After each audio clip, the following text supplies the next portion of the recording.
All right, welcome everyone. Welcome. It's great to see such a big crowd here tonight. My name is Nicholas Manousis. I'm the Executive Director of the Horological Society of New York, and it's my pleasure to welcome you here to our March 2023 meeting. As usual, we'll get started with a few announcements. Our education updates. We have our New York evening classes happening throughout March, and a New York weekend class happening on March 25th. And we're traveling again, going to Chicago with our friends Oak and Oscar over the weekend of April 1st and the 2nd. And then traveling to Austin, Texas, hosted by Grand Seiko and Benbridge Jeweler. So if you have any friends in Chicago or Austin, let them know we're coming their way. I'm very, very happy tonight to announce Oris has joined as a sponsor. So thank you to Oris. Thank you for your generous support. And you may have, yes, absolutely. Let's give them a hand.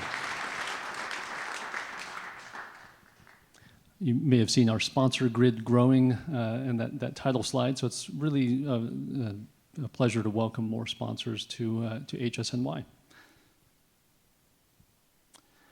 And our applications are now closed for our 2023 scholarship programs. And the reason I wanted to bring this up is because it's kind of a nice number to look at here. We had 69 applications from 37 students and 4 schools for our 8 financial aid programs. Now that's a record. That's the most applications we've ever had. We're going to have our hands full for all of this month reviewing all of these applications, and it's special because 37 students, that is most likely the majority of watchmaking students studying in the country right now. And so we want to do the most we can every year to help watchmaking students succeed while they're at school. And that's what we're doing with our scholarships, with our awards, with all of our financial aid programs. And you can see all 8 of them here on the screen. And when are we going to announce these awards? When are we going to talk about who won them, which schools they're going to? Well, this is the perfect segue. We're going to be announcing them at our 157th anniversary gala and awards ceremony. It's taking place Saturday, April 15th. Directly across the street at the Harvard Club, like literally directly across the street. So it's really convenient, easy for everyone here. If you know where we are here on 44th Street, you know where the Harvard Club is. So tickets are on sale this week. We just started today with gold members, and then you can see the availability schedule there on the screen. And we also have table reservations that are still available. So if you'd like to reserve a table, just get in touch with us, and we can make that happen. And that link that you see there on the screen, that's a link to all of the information about the gala. So it's going to be a lot of fun. Again, Saturday, April 15th. Looking forward to seeing lots of everyone here there. Okay, on to tonight's lecture. Because you didn't come here to hear from me, you came here to learn about vintage watches, right? And so tonight we're going to be talking about vintage watches, and the title of the presentation is Collecting Vintage Watches Part 2. Why is it Part 2? It's because we had Part 1 back in 2019, and that was our biggest lecture of the modern era. When I say modern era, what does that mean? HSNY has been around a long time, and back in the 50s and 60s, our monthly lectures, we would have upwards of 500 people here, but they were all watchmakers. There were no collectors. It was an industry event. So today we're a little bit different, but we're still really satisfying the same mission, teaching people about horology, promoting horological education. And when it comes to vintage watches, there's really no one better to do that than our guest for this evening. So please join me in welcoming the one and only Mr. Eric Wind.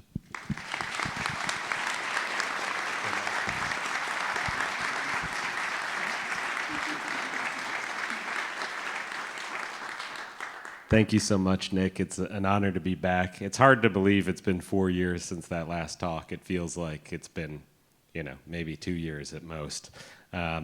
Nick, I could listen to you talk. I think maybe in a past life you were a doctor. You're perfect at delivering good news, perfect at delivering bad news, and I'm just grateful to call you a friend. I know why you're all here.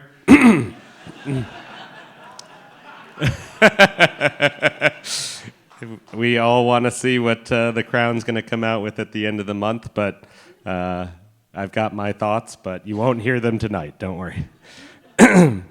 This is really, it was very nice to be invited, of course, to be back, and I thought of a few different lecture ideas, but really there's so much in the world of collecting vintage watches. The first talk already has over 72,000 views. My favorite comment, I think, that I've seen about it is that someone uses it to put their infant to sleep. So at least someone's finding use out of it. But this is a continuation of those themes. Hopefully you've watched it already. I'll quickly recap. I had the kind of framework for that talk was the biggest mistakes I see vintage watch collectors making. Number one was birth year watches. Number two, not knowing where you are on the passion to value scale, which was something I coined. You have 100%.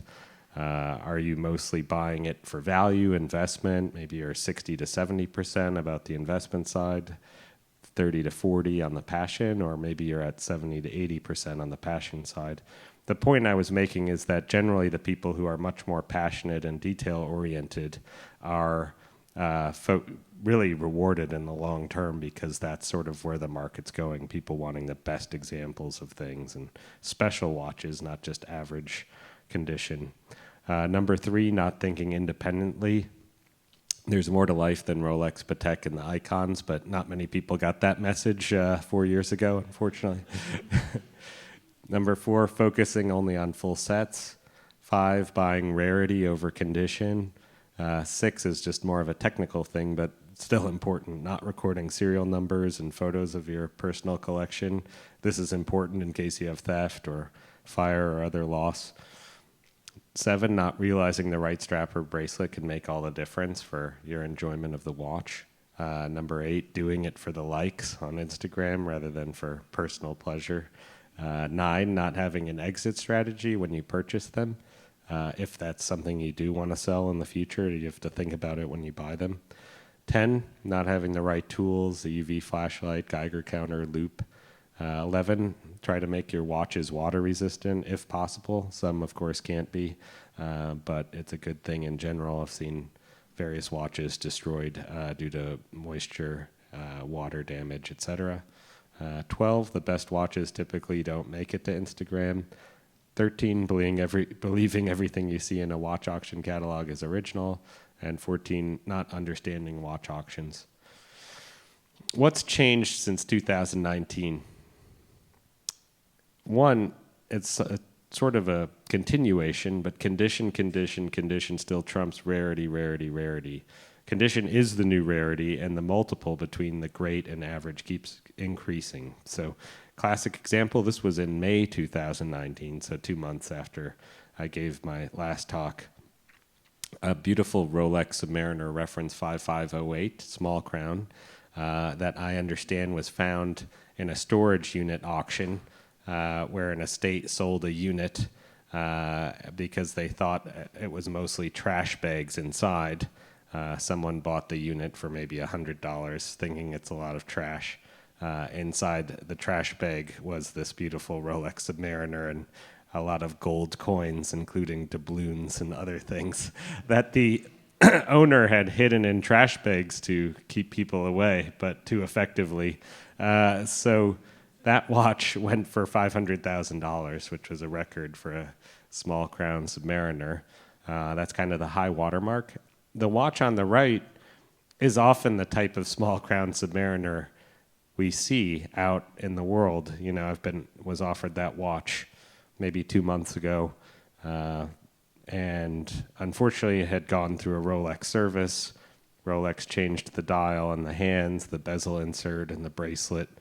Of course, the most important thing for this watch was the dial and hands, so I personally said I wouldn't pay more than $7,000 for that watch because it was unclear, you know, where that would even sell. Exactly. It's when you have something that's so imperfect, it's hard to know the actual value of selling it.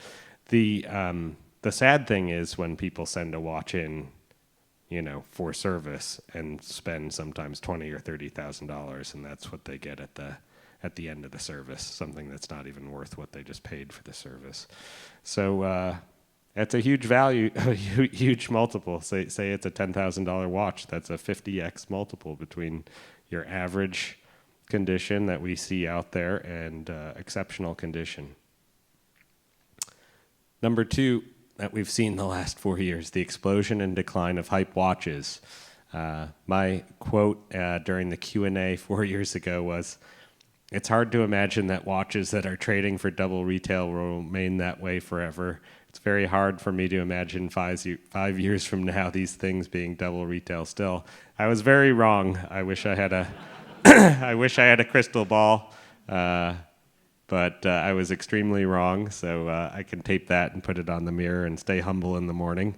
The Patek Philippe Nautilus reference 5711/1A with the blue dial went from about $60,000 as a full set in 2019, 4 years ago, to about $200,000 last January to about $100,000 today, just to show you the kind of curve of one of the ultimate examples of this hype watch. And we'll go through here. That was an unworn one someone smartly sold at the peak. We've also seen Royal Oak Mania as one of the other top hype watches. These things went up a massive amount as well in the course of 3 years. This is an example of how far they kind of came down. This is a 50th anniversary chronograph. I bought it in November thinking, I'm doing very well, was offered it from a friend of a friend in the Palm Beach area. It was brand new, unworn. Cheapest online in November was $68,000. I bought it for $50,000 thinking I'm going to do okay. Let me put it up at $58,000. Crickets, $55,000. Crickets, $52,000. Finally sold it in January for $45,000. So lost a little bit, and I've decided to stay away from this market for now. It was a good lesson also in humility. Just because you see something on Chrono24 at the lowest price of $68,000 doesn't mean anyone's willing to pay even close to that. This, I think, is extremely interesting, supply and demand. There's a lot of different people that have created price charts, etc. But this is actually, I think, even more useful, which is about supply, really, and the old supply and demand curve.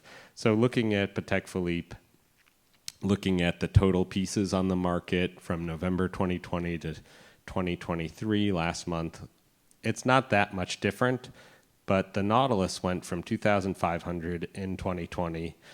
If you look in February 2022, it was only 1,500 pieces available to 3,450 last month, so more than double. It's no surprise prices went down when the supply increased by that much. Then Aquanaut obviously also went up significantly from February, which was kind of the peak last year, 600 to 1,640. What's very interesting on the Rolex side, about 100,000 Rolex watches available on Chrono24. Chrono24 is not like the perfect measure, but they've gotten a lot better at removing fake listings or shadow listings or things like that. So it is kind of the best marketplace we have online from my perspective. 9,900 Submariners. And at its low last February, there were just over half that, 5,100. You look at the hype watch, the Daytona, 4,300 in February to over 10,000 last month. So it's interesting to me there are more Daytonas listed on Chrono24 than Submariners. I would have thought for sure Submariners would be more, just having had a longer production period, a lot more made, et cetera, less complicated watch in terms of the movement. Then you go to the Royal Oak. At its kind of low, we had 3,300 in February for the normal Royal Oak, 2,100 for the offshore, but look today, 7,600 as of last month, so significantly more than double. And thanks to Tortella and Sons for this chart. It's a very interesting way to track what's happening in the market. Just looking up myself as of today, the Submariner versus the Daytona, we've seen a slight decrease, which is maybe good for the market and kind of what I'm seeing out there, a little more uplift in the market, fewer Submariners and Daytonas than there were 1 month ago, which is the first time that's been the case since last February. Maybe it's a February thing and March thing. But the explosion and decline of hype watches. Why did this happen? Does anyone know what that is on the right? Why we see Henry Winkler jumping the shark? But we've got the cryptocurrency craze, low interest rates that happened. Cash was sloshing around from government programs like PPP, maybe being spent on watches illegally. Hype environment, social media, of course, the Tiffany & Co. Nautilus. We'll talk about that for 20 minutes later. Not why did this stop? The cryptocurrency crash, high inflation, the cash spigots flowed from governments. Honestly, there is a lot more awareness of these hype watches, and a lot of people don't want to wear a Nautilus or a Royal Oak in particularly Paris, London, etc. The Tiffany Nautilus was kind of one of the jump the shark moments, I would say. And yeah, I mean, unfortunately, these watches, like the Nautilus, used to be kind of cool under the radar 5-6 years ago. And then when everyone became aware of it, people that owned it from the past, often wanted to sell it because it really became representing something else, rather than what they liked about it in terms of design and history and being kind of more of a private, secretive thing. So this is a general Chrono 24 formula. It didn't work for me for the Royal Oak chronograph, so take it with a grain of salt. But Rolex is much more of an established market between the buy and sell. So if you take the lowest price on Chrono 24 for a modern Rolex, and you multiply it by 0.9, you can kind of get market value for a modern Rolex. Factoring in, it's got to be a direct comparable like Box and Papers or not. Box and Papers, the general rule is it affects the value by 20 to 25%. You can multiply it by 0.75 to 0.8 to get the real value for other established, somewhat hot watches like a Royal Oak, except not the Royal Oak chronograph. 0.6 to get real value for less desirable watch brands. And just again, make sure it's an equivalent watch, same dial, same kind of factors of condition and Box and Papers. And you should also supplement this by looking at recent auction results. You should also look at eBay as part of that research too, which is another massive marketplace for watches. Number 3, I think the massive rise of the independents was something I also didn't exactly predict in 2019. Dufour, Journe, others being treated as living artists. Just to give you a concrete example, 37 millimeter white gold Dufour Simplicity. First one to come up for sale was in 2016 at Christie's, Hong Kong. While I was there, we sold it for $256,000, and then November 2022, $880,000 at Phillips. So that was an almost 3.5x growth in 6 years. Where it gets really crazy is Journe, 2020 to 2021. The Tourbillon subscription that went for $161,000 in May 2016. Another one, which was number 1, so it carries some slight premium, but went for $3.5 million in November 2021. That's an almost 22x growth in 5.5 years. So even if it wasn't number 1, it's probably in the high 2 million range. And, it's now treated as like an iconic piece of art. So it's pretty incredible. One of my great regrets is selling one of these in early 2021 for around $1 million, and then seeing that sell 5 months later for $3.5 million. I wish I had just sat on it and played golf for 5 months, because that was the time period differential there. but life goes on. So don't take all my predictions with a giant grain of salt. Even Journe dolls are going for huge amounts. $800 doll set went for $25,000 in November. And my baby Gemma absolutely loves my set. So whenever she comes in my office, she wants to play with them. And she goes, FP, FP, FP. And I say, FP makes everything feel better. So it's a fun thing. She'll inherit those one day. Shameless plug for my podcast. If you're interested in what's happening in the market, Significant Watches, check it out on Spotify and Apple iTunes. But if you like this kind of talk about auctions and market talk, independence, vintage, check it out. Provenance is the next thing that we're seeing of increasing importance. I've heard the quote, provenance is the new condition. The reason I put this watch up is it's not a good condition watch. It sold at Heritage in June 2021. It had exceptional provenance from a member of the U.S. Air Force Thunderbirds with the Thunderbird logo on the dial. Unfortunately, the dial is totally reprinted if you look closely, and the hands are replacements from the 1960s. So for me, it's not interesting as a condition watch. I would value it at like $10,000 or less, because you'll never find that dial with the U.S. Air Force Thunderbirds logo on it. The nickname for the watch kind of comes from this, for the Thunderbird watch that came with the rotating bezel, came from this unit. But it was a full set, photos of the original pilot wearing it, and the person that bought it is a very much a collector of provenance watches, so that was cool. And I respect him for wanting it and buying it. This was a swatch I was involved in selling, also a watch that may be worth less than $100 on the resale market, and because it was donated by Pope Francis, it went for $56,000. It was also for charity for the Brian Lavalette Scholarship Foundation, but that was the ultimate provenance buy and set a record for a swatch. So that's good. World record for a swatch. Until we see tomorrow what Swatch comes out with the next Moon Swatch. There's also so many new voices in the world of watches from 4 years ago and storytelling. Watches of Espionage is sort of a classic, I would say, kind of sprung up out of nowhere.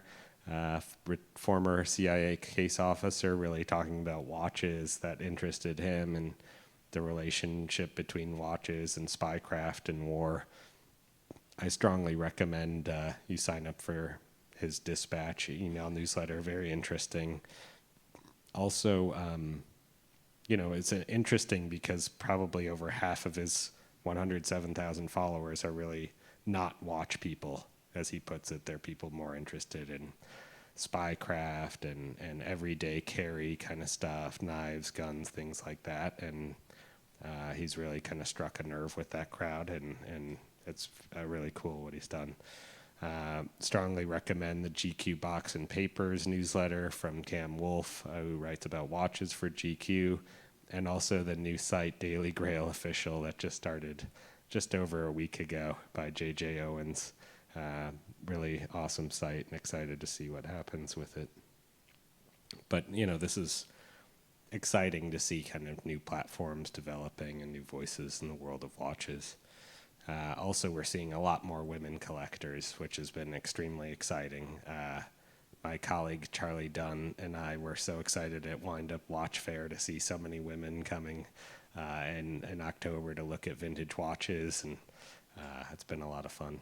We saw the same at the original Miami Beach Antique Show, new accounts like Tell the Time on Instagram, etc. So make sure to check them out. There's been absolute Cartier craziness as well the last few years. Seeing a couple watches sell for over $1 million at auction. This 1967 Crash on Loop This. Also, another piece at Sotheby's Paris that went for $1 million. So it's just incredible to see these kind of things kind of come out of nowhere. This watch was maybe a $100 to $200,000 6 years ago, and seeing it go for 1.6 million is unbelievable. Last thing, birth year watches are more uncool. Ronnie Chang sent me a message to share with all of you. Unfortunately, he's in LA. He said he wishes he could be here, but he said, tell all these stupid losers asking for watches in their birth year to shut up. So he came to the Wind Up Watch Fair in October, and while he was standing there looking at a few watches, someone asked me to help them find a birth year sub, and his eyes got real big because he thought I was going to lash out at this guy, but it's pretty funny. Box and papers seem less important, I would say, than 4 years ago. As I said at the time, it's kind of the equivalent of having a sign on your back that says, kick me, if you go up to dealers or auction houses saying you only want box and papers watches. So that is from the movies. What are emerging watch trends? It's kind of a continuation with Cartier. There's more interest in design watches, smaller watches. The watch on the right is from Elias at Stay Crispy, my friends, so check him out. Ronnie Madhvani was sort of one of the, I would say, forerunners of this movement, really interested in Patek, Vacheron, Audemars, interesting design, interesting cases, dials, etc. Not just complicated pieces or kind of the classic lines, but very interesting designs. So check him out as well.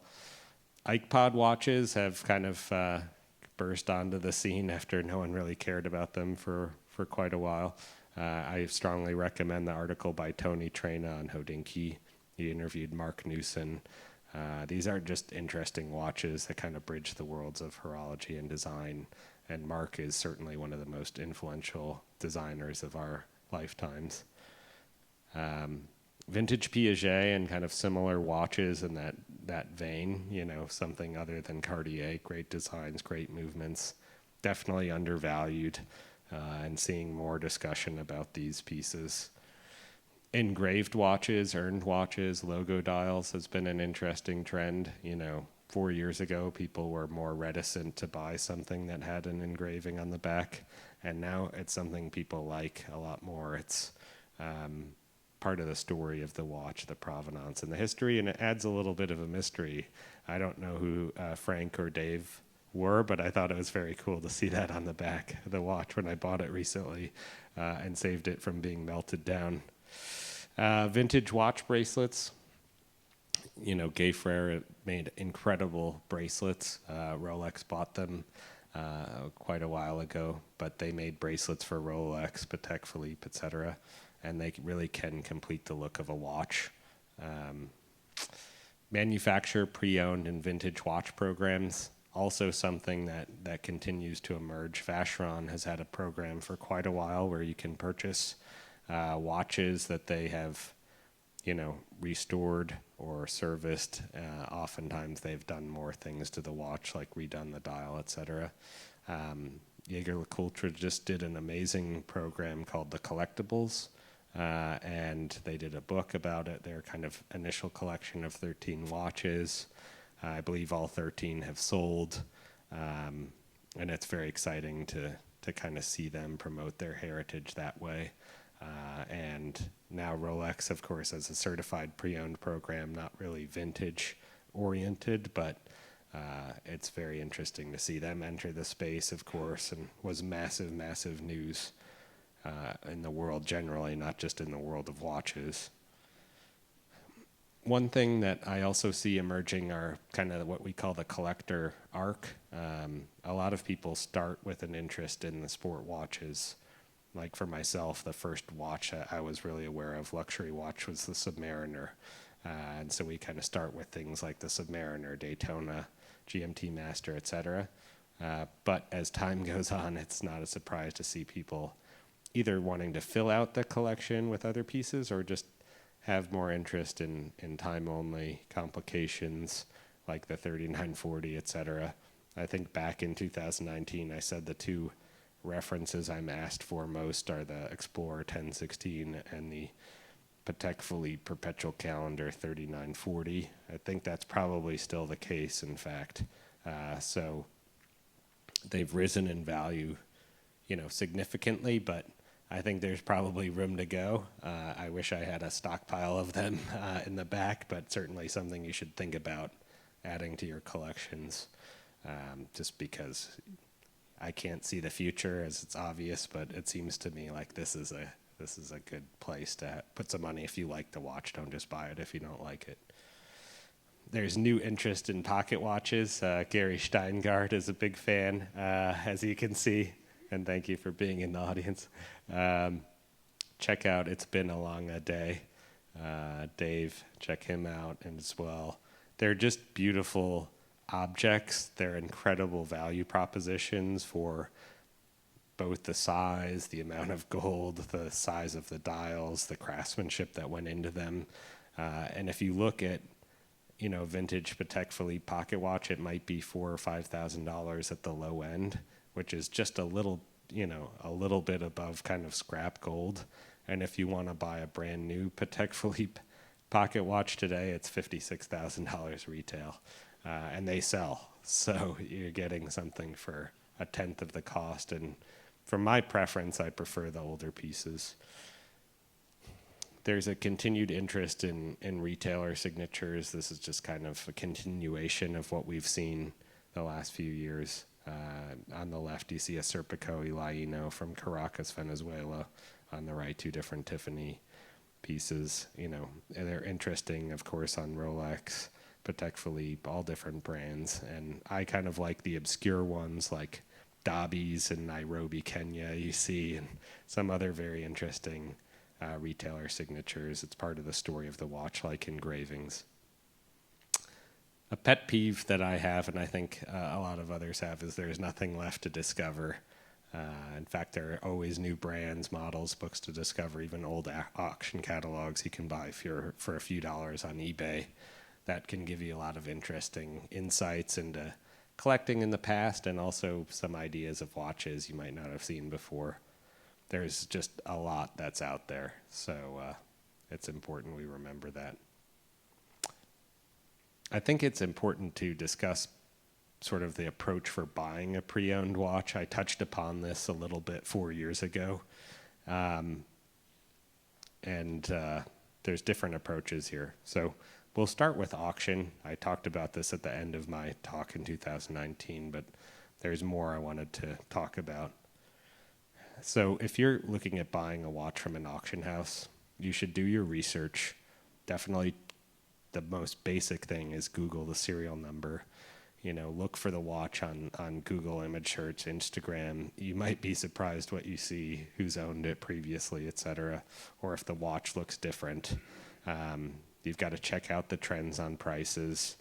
I think it's very important to strategize your approach. I also definitely prefer bidding live if it's a major auction versus putting in an absentee bid. So part of that homework is just having years of experience looking at the auction house, the characters that they have on the phones, the auctioneer himself or herself, learn their tendencies, little ticks they may have, how they're approaching the lot. They're allowed to do chandelier bids up to the reserve amount. So I think 80 or 90% of collectors don't really realize that if you have a watch that's, say, $50,000 to $70,000 estimate, $50,000 is probably the reserve. And for a consignor, they might see the watch go right up to $48,000. They'll make it look like they're bidding with people that are in the audience or on the phone or whatever, but they're probably not real bidders. They're trying to kind of bait someone into hitting that $50,000 bid, which is where they can sell it. Now, where it's kind of interesting is different auction houses have different approaches for the reserve. So, for instance, at Christie's, if you have a reserve of $50,000, there could be a situation where you could put in a bid of $45,000 and win the lot, and Christie's will eat that loss of $5,000 that they could potentially get. In fact, they'll add it up for the auctioneer, kind of like a pitcher giving up runs. and they can pull you during the auction. That's happened before where a auctioneer has racked up too many losses and they say get off the roster and basically someone else goes in. On the book or the accounting of the book, they will actually count it as a loss for the department if it's sold below reserve, even though, take for instance, a $50,000 reserve sold at $45,000 at the 25% premium, that's $56,250. So in fact, the auction house is making $6,250. If it's sold at $50,000, they would be making $12,500. That would be $62,500. On the books for the auction house, they'll actually count it as a $5,000 loss, which I never understood personally. When you're trying to get the sale of the item and you're actually making $6,250, and you're making a client happy. So this has not been such a big issue with the way the market was the last few years going crazy, but it's an important tool to think about. The other thing when you're bidding live is to strategize about who you're going against, basically. So certain people are known for, say, certain specialists are known to have certain collectors on the phone when they're bidding. If you take Tiffany Toe at Phillips, she has one collector who loves to go extremely slow. So those lots will drag out like crazy. And I think it's that collector's approach that the longer that collector takes to bid, the other side will get nervous or crack, or maybe there'll be a technical issue or other things like that, and they'll give up, and they'll just get frustrated. So you have to be aware of who you're going against. That's where it helps to have sort of expert advice that's independent from the auction house. Same as what I said 4 years ago, I don't recommend submitting an absentee bid. The auction house will often just start right at your max bid, or they will illegally bid you up and she'll bid you to your maximum amount. Kind of a classic example. I hope I don't get in trouble. I don't think I will, but when we were at Christie's, we had a watch that had a bid of $680,000, an absentee bid on it. It ended up selling for $45,000. So the client was very happy. I felt if that watch had been at some other auction houses, he would have paid $680,000 for that watch, and he might still have been happy. But it's very, very important you're aware of this. Otherwise, you're going to get ripped off. Another piece of the puzzle I was not able to touch on 4 years ago is the symbols used in the auction catalog, which has honestly become more important, I would say. Getting kind of signature watches and collections has become extremely competitive between the auction houses. And if you know how to read the catalog, you can read more about what these little symbols mean. So take the little kind of circle that's empty, just using a Christie's catalog. That means Christie's has a direct financial interest in the lot. Often that's a separate deal we'll discuss in a second, but the triangle means it's owned by Christie's or another Christie's group company in whole or part. Why is that? We can talk about that in a second as well.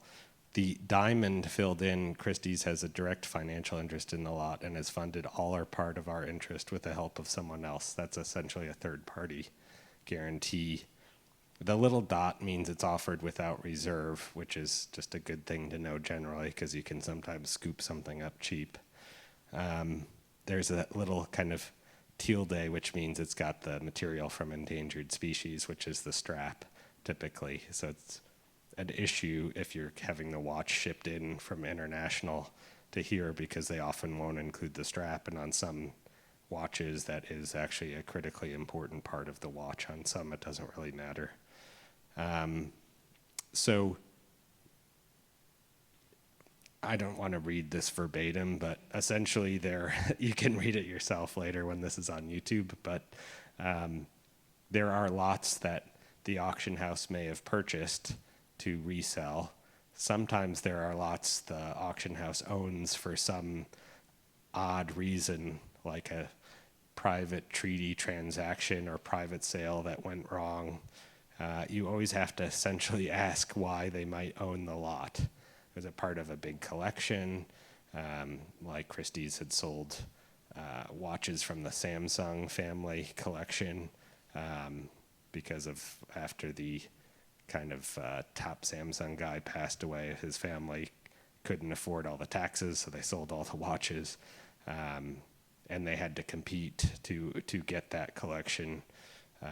There's third-party guarantees. We see it much more in the world of art, where someone else has to guarantee that the watch will sell. They'll agree to purchase it at the minimum amount, but they'll get a percentage of the upside if it sells above that, which is, you have to ask actually if you see that, why they would want a third-party guarantee, because it might indicate the auction house doesn't have a ton of confidence in it selling, or thinks it will sell toward the reserve, because otherwise Christie's is giving up percentage or the auction house on the upside. So that's just part, you can quickly determine these things looking at it, but I'm just trying to educate you so you look at the catalog and see these things. Often the symbols are not online. You need to look in a printed catalog. They're getting better about putting them online, but it can be confusing. So it's helpful to look at the catalog or a PDF of the catalog if it's online. This is sort of an interesting thing also, like the Christie's liability to you. The auction house liability is pretty much nothing except general authenticity. We give no warranty in relation to any statement made or information given by us or our representatives or employees about any lot other than as set out in the authenticity warranty, and as far as we are allowed by law. So it's just sort of on and on. You can read that yourself. But condition reports are opinions. They don't really stand behind them. Be careful. It's a jungle out there with lions on the prowl ready to eat you up. Pros of buying from an auction house. Generally vetted watches. There's an adrenaline rush ego. The provenance from auction, some people like, being able to have the book at the catalog and say, I bought that watch from there. Authenticity guarantee, but not a condition guarantee necessarily. And authenticity can be somewhat subjective as well. Cons, there's highly sophisticated restoration seen on watches at auction, some of the best of the best. The winner's curse, which refers more to general resource kind of auctions, but can be a curse if you buy something too high. It means you are willing to pay more than anyone else in the world for it. Sometimes that's a good thing and these things go up. Sometimes it leads to buyer's remorse. When it comes to kind of common value auctions, the world of auctions is extremely interesting. But some of the first auctions in the 17th and 18th century were candle auctions in the United Kingdom. And they would have a 1-inch candle and light the candle and have it go down. And whenever the candle went out, whoever was the leader would win. That was to help not have everyone snipe at the end. And also so someone wouldn't kind of overpay for something like a boat. Reselling quickly after the auction can lead to a serious loss in value, because when you're buying at auction, you've got to pay the buyer's premium, often handling and shipping fees that are pretty high, and sales tax, other import duties, etc. So when you resell, you can cross off that 26%, 25% of the buyer's premium, because the auction's going to get that, and other fees. You could lose 30 or 40% after you walk out the auction if you decide you need to sell it in 6 months. It really helps to have the outside advice of experts when you're approaching bidding at auction. It's very important to understand that the incentives of the auction house staff are not aligned with yours as a buyer. They're trying to sell it for the maximum amount. So one piece of this puzzle of collecting vintage watches is there really aren't outside experts like there are in the world of art or cars. And I don't think that's necessarily going to change anytime soon, but it's a different world for watches, and I see probably far too many people just relying on the auction house for expertise when they should probably get some outside advice. This is from the Vintage Rolex Asylum gathering I attended in Bali in 2018. It's a great collector gathering.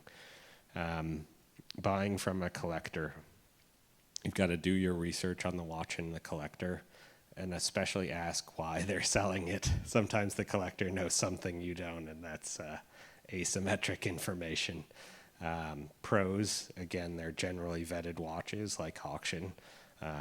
Collectors are often picky about everything being correct with a watch. Maybe that's why they're selling. They couldn't get the right crown or pushers or something.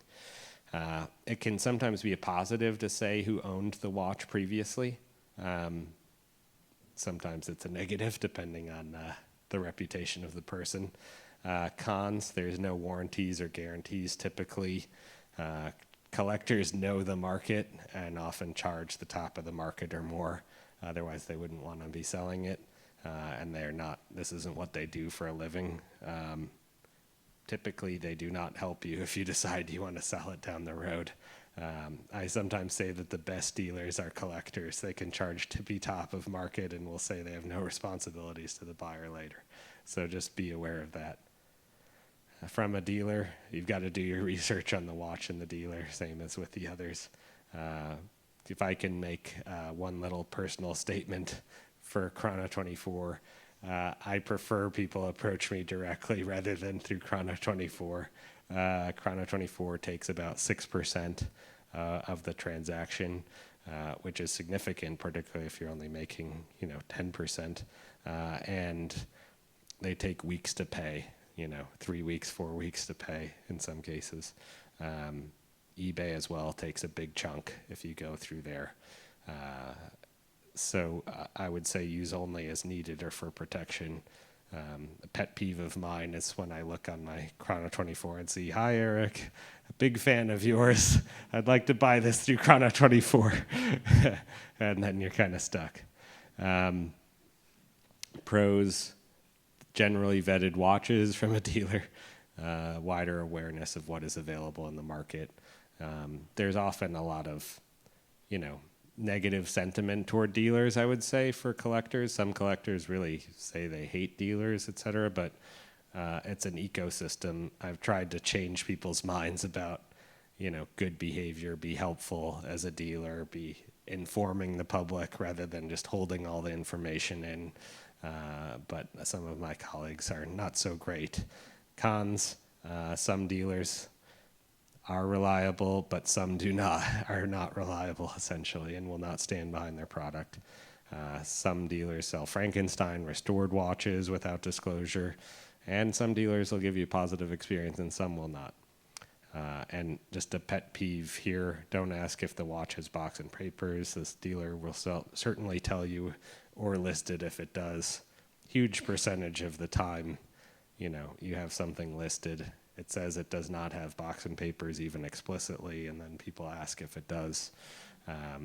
Another kind of minor pet peeve is people writing to ask if a watch is available when it says it is. That shouldn't be the first point of contact, but I'd say about 30% of the time it's an email in, "Hey, is this watch available?" "Yes, that's why it has the price there and is listed on my website." Now this whole new category of buying a vintage watch from the manufacturer, pre-owned watch. The positive is they're vetted watches.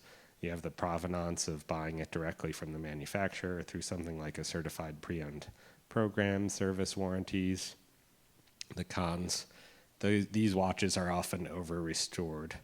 There can be eye-watering prices, in many cases, way above what you would see at auction or by a dealer.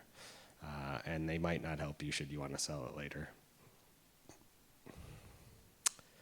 Condition and restoration. The paradox of condition, which I touched upon a little bit 4 years ago, but just being more concrete about it. The better someone took care of a watch over the decades in terms of bringing it in for service, generally the less valuable it is today. It's similar with cars, even art, etc. Manufacturers typically don't understand what collectors want. They want to make a watch as new as possible, while collectors want the watch as original and untouched as possible. This is why we see service dials, service hands, polishing, etc. I joked, I think 4 years ago, that my personal hell was being stuck in a Rolex polishing room. Just sitting there with duct tape across my mouth and my hands tied behind my back for the rest of eternity. So try every day to not end up in that place.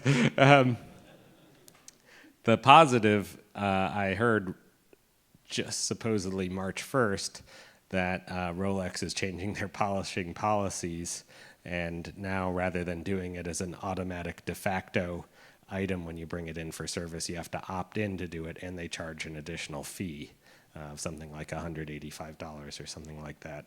And that's going to be huge because a lot of people then might not opt for that extra charge. And I understand now for a lot of the watches that are under warranty, kind of the 2-year warranty, they will not polish the watch when it comes back in for brand new and modern watches. So maybe what we're doing in this room is having an impact in the world. Let's hope and pray. Unpolished watches. Different opinions for sure, strong opinions on the topic. Some say you cannot tell if a watch is unpolished, and others say you can. You definitely can't go by what original owners and their families say. I can't tell you the amount of times I've talked to people and they said they've never brought the watch in for service, or their dad never would have brought it in, which I find really funny, as if you would have known, what he did every day his whole life. Then you open up the case and it's got service marks all over the inside case back. There are new and improved methods of restoring cases. People are vintaging and restoring these cases. They'll add marks, scratches to make it look vintage. Some unpolished watches are definitely more worn. The term I hate, sleeve polished. But some are more crisp. There are many shades of gray to the issue. It's not black and white. I would say only about 1 out of 100 vintage Rolex sport watches are unpolished. People don't really realize how rare that is. And even I would say I can't judge the condition if it's unpolished by just photos. I have to see it in person. And if I can't judge it, then a lot of others probably can't judge it just from photos. Unpolished is sort of becoming like the new box and papers. It's used a lot, probably too much. Maybe I'm partially to blame for that. But it's a big issue. Just to give you an example here, 2 different reference 1675 GMT Masters. One is from the late 70s. The other is from about 1968. So you see that both are unpolished in my view. The watch on the left has a little more general wear. The bevels are narrower as time goes on with these Rolex sport watches versus the watch on the right. You see the crown guards are a little different shape, etc. So it's really, you have to have a lot of these things in your hands. The bezels change with time. The bevels, they were hand done, so you sometimes see even uneven kind of crown guards where one is a little bit thinner than the other, but it still could be unpolished in my view and the view of other experts. And a lot of people could care less about this as well, which is more power to them. I kind of like these original case shapes and find those probably too fascinating and like a fetish for me, these unpolished cases, but other people really only care about the dials and bezel inserts and things like that. More power to them. Dial restoration, talking about Rolex versus collecting Patek Philippe. Collecting the 2 different brands is very different.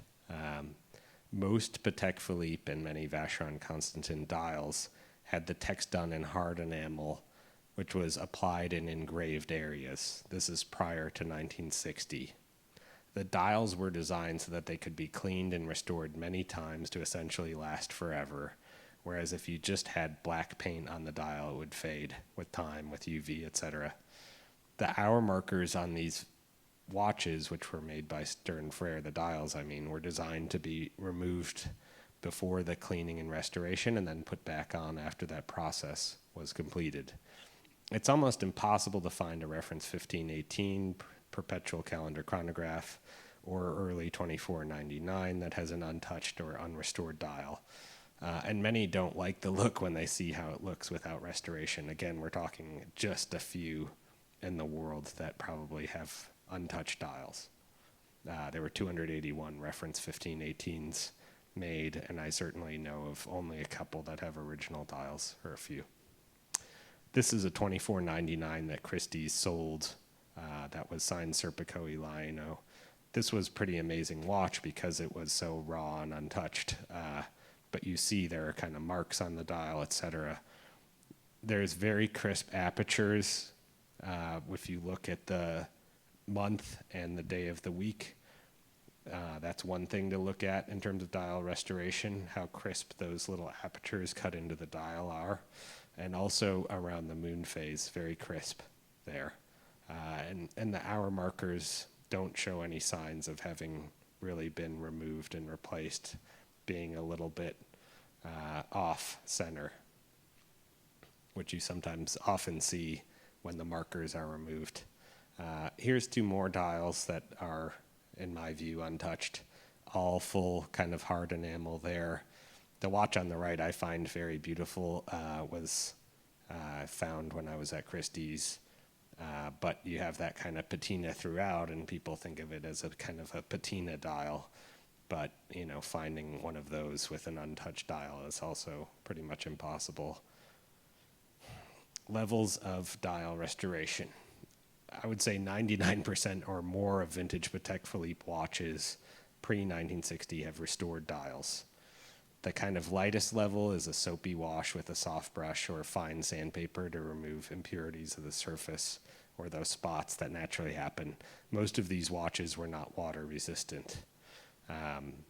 The second level would be basically removing hour markers, cleaning the dial, putting on a new glaze after sanding, which is called a zapon, kind of that clear coat on top. And the markers are put back on the dial. Often you can see a little bit of holes behind the markers or hanging.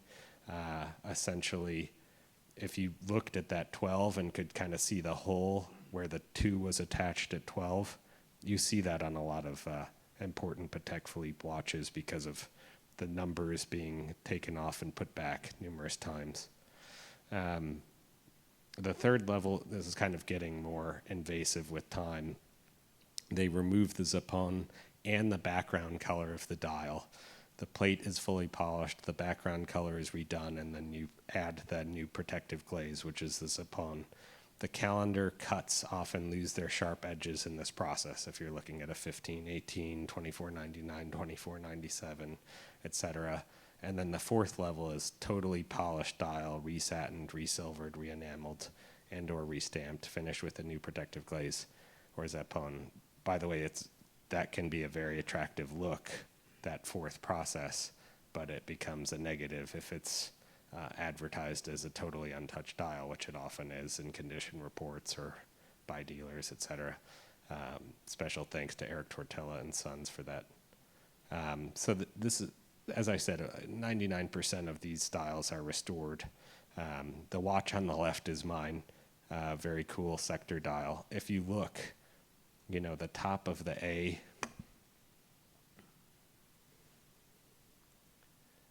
right there, it's a little bit open where the two essentially lines of enamel are. That's just it's a kind of a sensitive area. So when it's sanded, on certain watches that are overdone, it'll actually be wide open, and we call it a blown A. It's like a chimney where there's two lines and then a big gap there. This also has lost, the comma that would typically be right here. That's not enamel, that's just painted. This is an American style signature from the 20s because they wrote out Geneva, Switzerland, because not a lot of people knew Patek Philippe, and they were trying to advertise in the United States. So if you ever see Geneva, Switzerland on the dial, it's usually an American market watch, which is cool. Also would have had a comma here when it was Patek Philippe and Co. The other thing I wanted to show is this is a very cool retailer signature, Brock and Co., which was in Beverly Hills. And I'll talk more about why this is interesting and come back to it. Good dial restoration here. They probably added a little bit of soft enamel on top after sanding, so it looked better than losing enamel. Again, are looking at these dials under extremely high magnification, and nothing looks amazing except maybe super original dials, but even then you'll see imperfections. This is a pocket watch I had recently. You can see on these that it's got C striations in the dial here. That's from sanding. So this watch had the hour markers removed and then was sanded like 99% of these vintage watches. And it's very obvious when you see the lines on the dial, particularly in person. You know, if this was an untouched dial, you wouldn't see all of this sanding from sandpaper. Then you look at the hour markers, the 9 o'clock doesn't totally line up with that 45-minute marker, and look at the 15-minute marker here, just off a little bit. Again, 99%, so I'm just trying to educate you about these things because a lot of Patek Philippe collectors don't even know this stuff, and they're spending maybe millions of dollars on these things. This is bad dial restoration under high magnification. By the way, from 3 feet away, the watch could still look good, potentially. And it's important just to realize and really loop these things to understand. To the best of my knowledge, no one's ever really presented this type of approach in public, so I'm just trying to make you familiar with collecting Patek Philippe in particular. It's a very different world than collecting vintage Rolex, where dials were often not touched like this unless they were reloomed. Last example here to look at. Stern Frere, which was the company that made these dials. The Stern family, of course, bought Patek Philippe later in the 1930s, but they made some of the most beautiful dials ever. These have what we call pearled hour markers. Almost looks like little pearls that are embedded as the minute track. In fact, they had a tool that was a diamond-tipped drill that would go right into the dial at the end of the process and reveal the dial material, often silver. And the diamond in that process would cause it to shine beautifully. So it's only when you really look under a loupe you see it's actually down into the dial rather than sitting up like a pearl. And it's just spectacular. Every 5 minutes you have a larger circle, and then the others are the smaller minute markers. So this watch on the left, I would say, is untouched, 1950s. This is a 1940s watch, Patek Philippe & Co. They stopped that signature around 1948 with the & Co. And that's a sanded dial. If you saw the photo, you could see more of the sanding, hour markers removed. You look here, those minute markers are closer to the same size. That's because during the sanding process, it's kind of made these not so perfectly round. It's not a bad dial restoration, but it's not untouched, obviously. So it's not as crisp as these, if you look. Then this is a pretty bad one. This should look like this, but look how big they got during the sanding process. It's been probably sanded a few times. Look at that terrible dent by the diamond at 9 o'clock. Again, this is a 1940s watch, platinum, super rare with the diamond markers, but just unfortunate how big those minute markers got. And all the minute markers almost look the same size when they probably shouldn't be. So that's one thing to look at as well with dials. And by the way, also helpful to look at this with vintage IWC watches because they often also had a beaded minute track. And for whatever reason, there's a huge amount of reprinted vintage IWCs, vintage Audemars Piguet as well. But IWC, because they often had this minute track, when it's repainted, you'll see like egg-shaped markers, and it's very ugly when you start to pay attention to it. You often don't pay attention because of the domed crystal. It's kind of covered under the edges of the crystal. But when you actually look at it, you'll see, oh, there's paint in there and other things that kind of make it unsightly. So, couple things to consider when looking at dials for these watches. Look for the pitcher's mound of the Patek Philippe signature. And does the signature look like it was stamped, essentially like a license plate? You can see it a little bit here. If you look, it looks like this is all raised, including kind of the material around it. The reason that is because when you have sandpaper and you're brushing it here, the hard enamel actually protects the metal around it. So this all sits up rather than being precise. So it looks a little bit like a pitcher's mound here. And it's not stamped from behind. It's cut from in front. For the older pieces, sometimes this was cut by hand, or it was stamped in and then filled with the hard enamel. So the enamel should really be close to the surface, not sitting way up above it. And unfortunately, I've heard a lot of dealers and auction houses express that you want super high enamel and that you're not buying something original. If that's the case, they're trying to essentially sell you a bill of goods. So few things for you to consider. The blown A I already mentioned in Patek. Does the A in Patek look like a chimney? Is the enamel on some of the numbers wearing away or missing? Often for chronographs and more complicated watches, for whatever reason, the 3 and 35 is partially worn away. Funnily enough, often an unpolished watch goes with an unrestored dial. You know, these things were done at the same time, typically, and they polished the case and they restored the dial.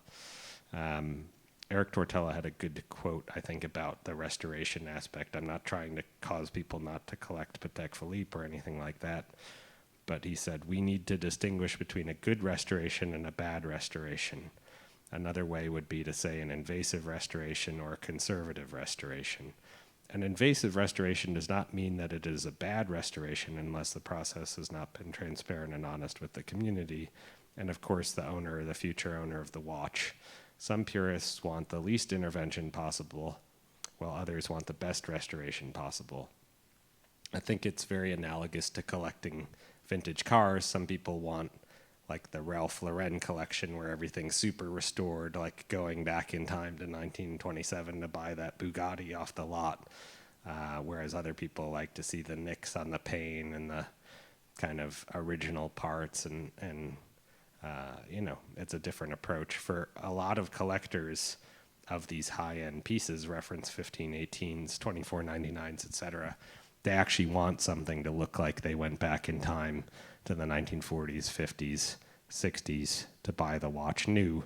So they're okay with it being polished, restored dial, restored enamel, restored, etc., because they want it to look new and not necessarily like this watch, which I actually really liked.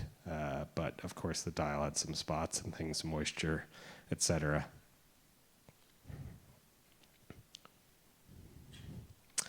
And if you want to learn more about dial restoration, Eric Tortella has a week-long course in Greece, which I did on the subject, and a couple people in here are doing soon. Another question I wanted to answer before we get to questions. Why have vintage values stayed more flat over the last 4 years? Maybe it's my fault. I don't know. Vintage has been overshadowed by modern watches and the independents. The auction houses have pivoted to modern watches and the independents. There's an awareness of people being ripped off, buying misrepresented vintage watches. People that feel or are ripped off typically leave the hobby or go to modern watches or independents, things like that. There hasn't been as much enthusiasm around vintage collecting because there haven't been the gatherings there were, like Rolly Fest, Vintage Rolex Asylum, etc.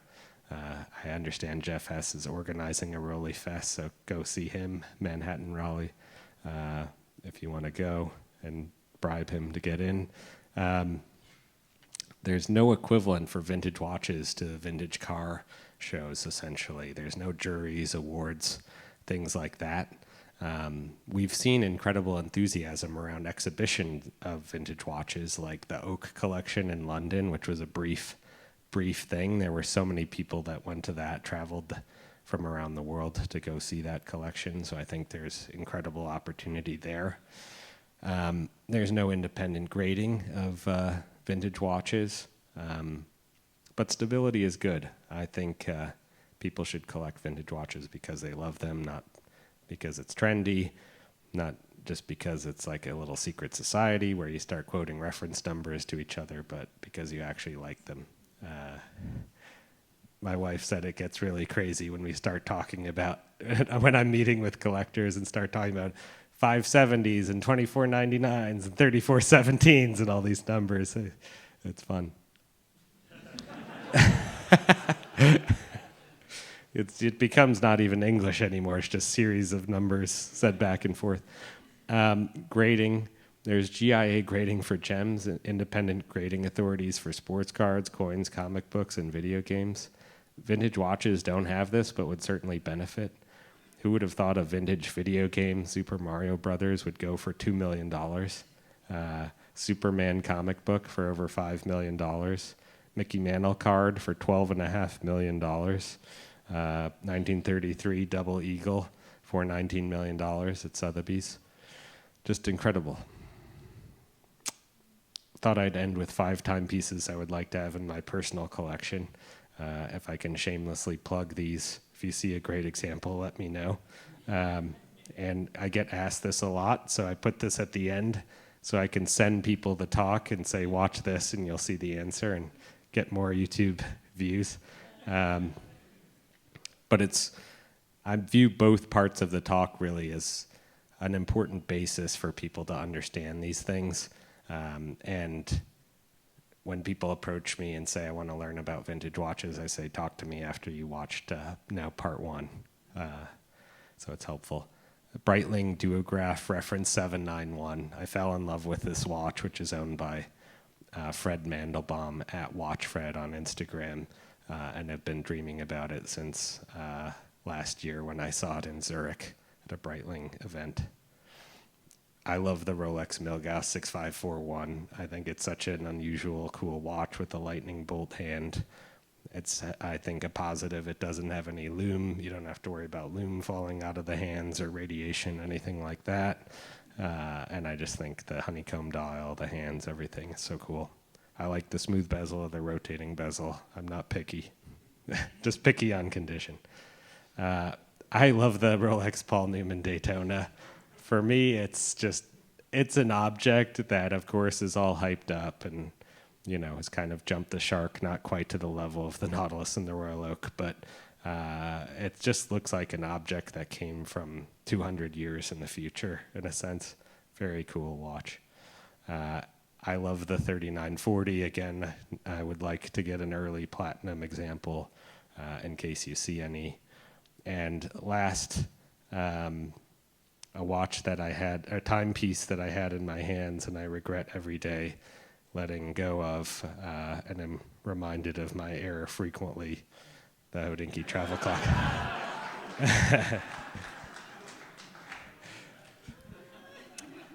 So that's it. We now welcome your questions. No essays, please. Keep it to a question. We'll have, I think, a lot of questions. So. All right, thank you, Eric. And we'll now open it up to questions from the audience. If you have a question, please raise your hand. I'll bring the microphone to you. We'll go here first. Thank you, Eric. Why do you think that, considering the values and diversity of the market and what's being bought, sold, et cetera, why hasn't there been an independent grading company group that really has authenticity, not just some, offhand condition report? Yeah, it's interesting. We've seen some inroads. eBay has their authenticity program, which annoys a lot of people because people authenticate it themselves, essentially, when you're purchasing it. But from my understanding, has caused a massive spike in sales for them over $2,000, which is kind of their metric. And they offer it for $80 for, I think, watches under $2,000, so that are maybe above $1,000. So it's been a huge boon for confidence through their platform, and led to massive sale increases for them. That's really authenticity, not grading. Eric Tortella as well has what he calls these passport books, where he dissects a watch. It's very, very tens of thousands of dollars to do. The auction houses often do it for their top lots, but there's not really a middle ground there. So the opportunity is there. All right, we'll go to this side of the room. Let's go in the back here.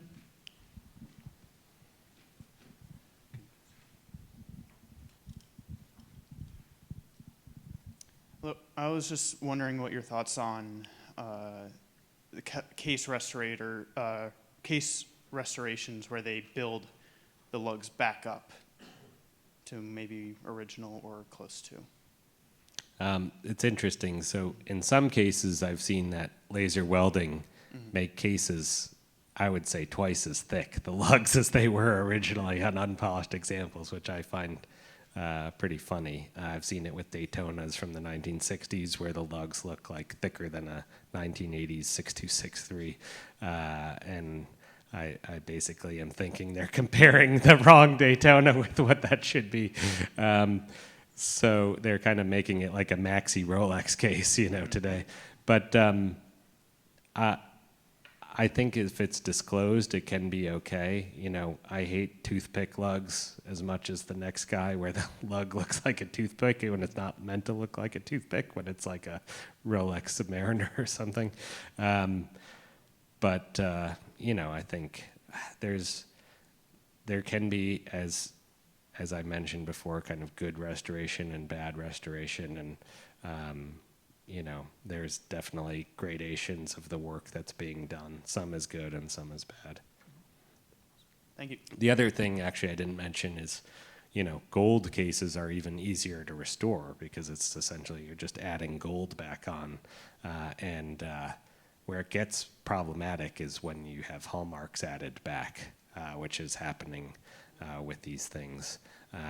In some cases, there's a photo I couldn't really put in, but of an important watch where it had both a visible hallmark on the left side of the case and on the lower left lug. And the whole point when the Swiss authorities put on hallmarks was that they be in two different places legally. You're not supposed to see both hallmarks at the same time when you're holding the case. So the fact you would look at the side of the case and see two hallmarks revealed that that they were not original, at least one of them, but probably both. It's very, it is dangerous out there. It honestly is. You have to be careful. And I might be hurting the vintage market by saying that, but I would rather people go in with their eyes wide open. Thank you. Yep.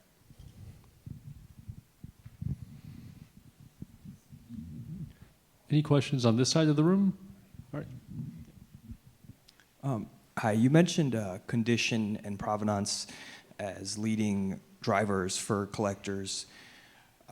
Given the climate that we're in and folks essentially having safe queens, where do you see the trajectory of collectible vintage watches 30, 40 years down the lines, where we have multiple full sets, we have unpolished, we have all original?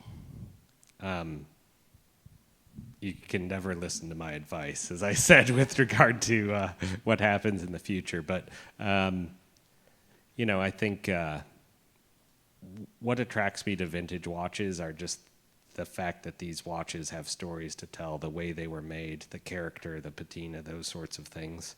They're not making any more of these pieces, if you will. And for me, it's the equivalent of why certain people collect vintage baseball cards, from the 50s. They were never really meant to be collected. That's what makes them collectible. It's the same with, Rolex, Patek, etc.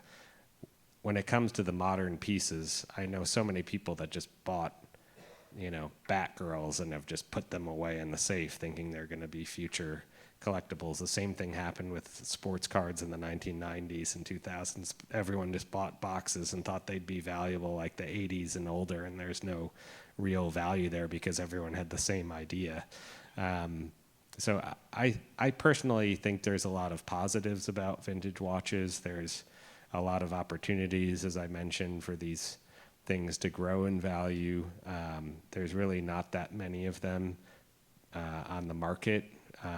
There really are not, compared to the amount of people interested in watches in the world.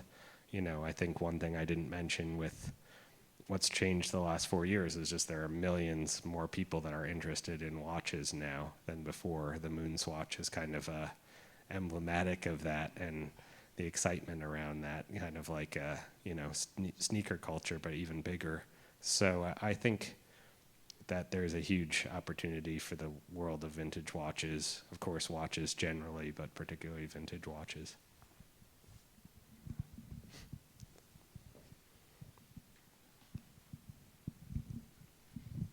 Thank you for the lecture tonight. I was interested a bit in your background. I'll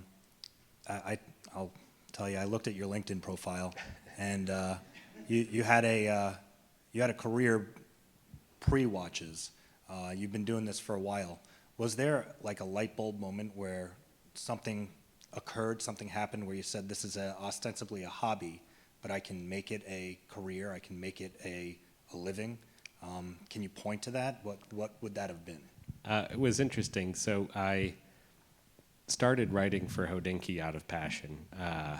I didn't get to actually thank everyone I meant to thank at the beginning of the talk. I thanked Nick, but one person I did want to thank is Ben Clymer, because without Ben Clymer and Hodinkee, I wouldn't be here. I came across Hodinkee in maybe its second month of existence back in 2008. And it was around that time it was a slideshow of 10 interesting vintage watches. The two I remember are James Bond Submariner and a Paul Newman Daytona, and it was my first time seeing either.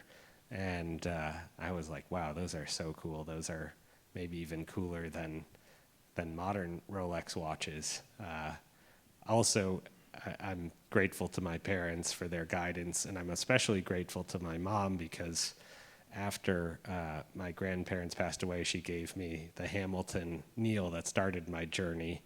But I had received a little bit of money, and she said, buy something that reminds you of your grandparents, basically. And I was thinking about stretching to buy a Rolex Kermit Submariner. And she said, no, that's not a good idea for $3,000 or whatever it was at the time. And but I'm grateful, because if I bought that, maybe I would have said I'm done with watches and I've got the only watch I'll ever need in my life. Instead, I became interested in vintage, and the rest was history. So I was writing for Hodinkee, writing a column of interesting watches for sale every week called What's Selling Where, then got renamed Bring a Loop. And I was recruited to go to Christie's by John Reardon. And I decided to pivot away from bioenergy to watches full time. And I wasn't sure if making watches my profession would make me like watches less, but it was a good opportunity, and I was excited to learn more, and I haven't looked back. I love what I do every day. Just wish I had more time, honestly, every day, because there's too much to do. Yes? Hey, Eric. Hey, Greg. Welcome back to New York. Thank you. So if you wear too much gold, you could say it's over gold, right? You could have too much diamond. Do you think it's possible to over patina? Not if you're Greg Selch. He's got some of the best hammered watches I've ever seen. I think of your Zenith Kyrelli.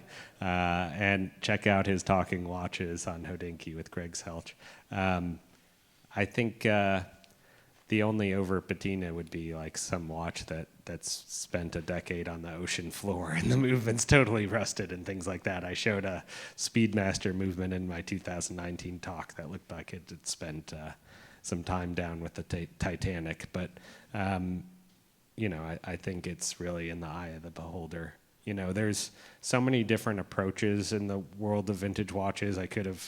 Maybe we'll do a part 3 in 2027, but you can get into the psychology of collecting, why people collect. There's people that want to buy these watches that look like they're brand new modern watches, which I never fully understood. I like buying a watch that I can wear. I like something, more original and honest. There are people that like things that are more restored. And I think we're all grasping at sort of a certain approach to life and what we value, our own values kind of through the prism of what we collect. And I like a vintage watch that looks vintage, that looks like it has a story to tell, not like I just went into the Rolex boutique and bought something.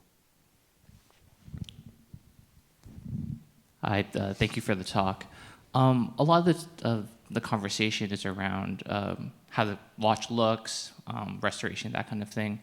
But something that's a little more opaque for, I guess, most of us or novice collectors is the movement. So as someone who's interested in vintage watches, how do you go about learning more, knowing if the watch's movement on its internals is up to snuff? First, make sure you take the HSNY classes. Very helpful, all levels. I want to call out Jerry Tate, who's in the audience, the oldest watchmaking student perhaps in American history. And I did an interview with him on winvintage.com. Jerry, actually, I meant to put that into the talk, but we're already at almost an hour and a half in. But Jerry said, can you talk about the movements? He's now a watchmaker here in New York City. Come back in 2027. But we'll talk about the movements. But it's very important, of course. And I think more important as Rolex has kind of discontinued, I think, servicing a lot of the 1500 caliber movements, which is a lot of the 1960s, 1970s, Submariners, Explorers, Datejust, GMT Masters, etc. There's people that are making the parts. These parts are going up in value massively. At this point, the collectors are definitely more focused on the exterior components of the watch, the dial, case, inserts, pushers, crown, crystal, everything like that, which I discussed in the 2019 talk.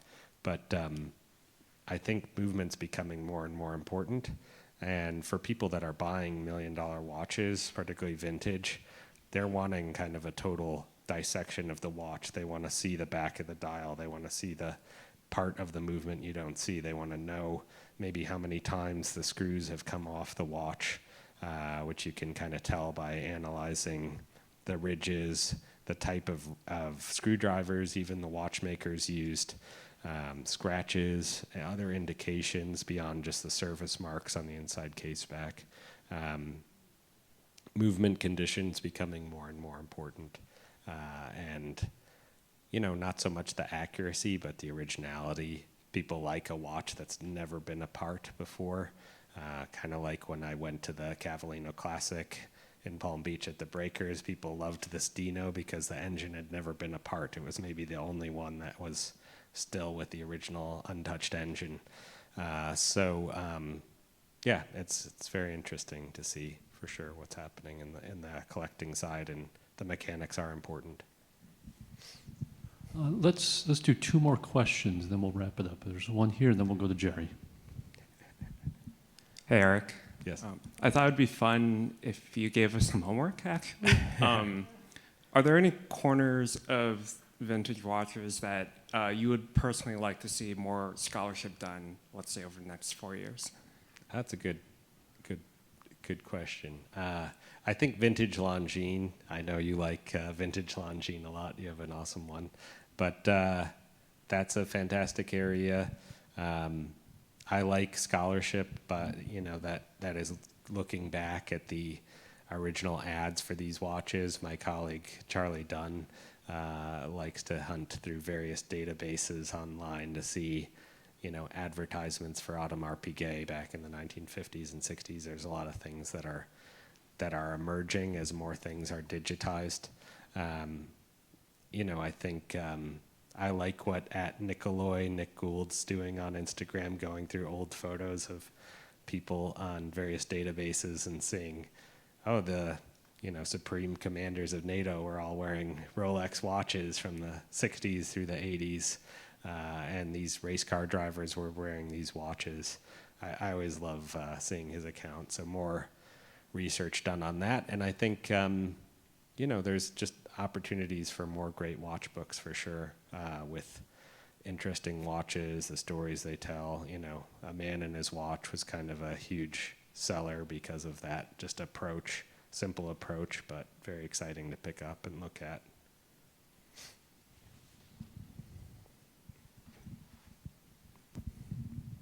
I had to ask about service. So you had a statement in the presentation about, the less a watch is serviced, the less it's refinished. That's the paradox of collecting. That it would, to many collectors, be more valuable. And I've always had the assumption that, somebody buys a vintage watch, first thing you do is you go get it serviced, but that's not necessarily the case. So can you just comment, recognizing that the range of collectors, the range of watches, it surprised me, but I can understand both sides of the argument.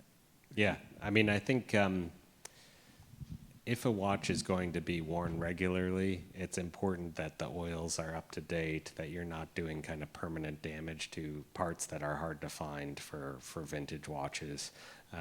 But I also say this actually as a quote: I don't really want to sell someone their first vintage watch. I found that as a rule, it's a huge pain.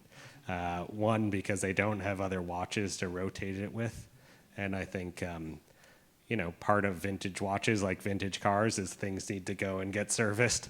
So you want to have 5 that you can work through. And if one has to go away for 6 months, you're not going to be, calling the watchmaker every day, why haven't you gotten to it yet? And that sort of thing. Unfortunately, I see that happen. So I don't want to sell you your first vintage watch. I want to sell you your 3rd, 4th, 5th, and 100th. So that's part of it. And, people think that they're going to get chronometer level accuracy out of a vintage 1940s chronograph, and that's not going to happen. And they think they can, go in the pool and things like that. And so it's tough. But I think it's important that your watches are kept in good condition, and everyone go see my friend Jerry Tate, my friend Alkis Katsopoulos, and so many other wonderful watchmakers who are here.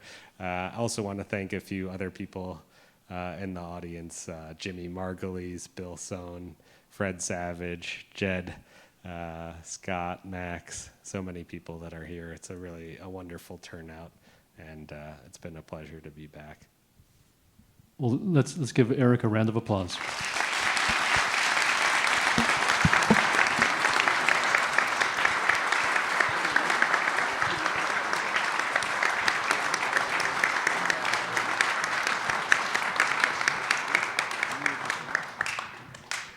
Okay, thank you, everyone, and we'll see you next month at the gala, April 15th, right? If you have any more questions, come up and talk with Eric in person here. All right, thanks, everyone. Have a good night.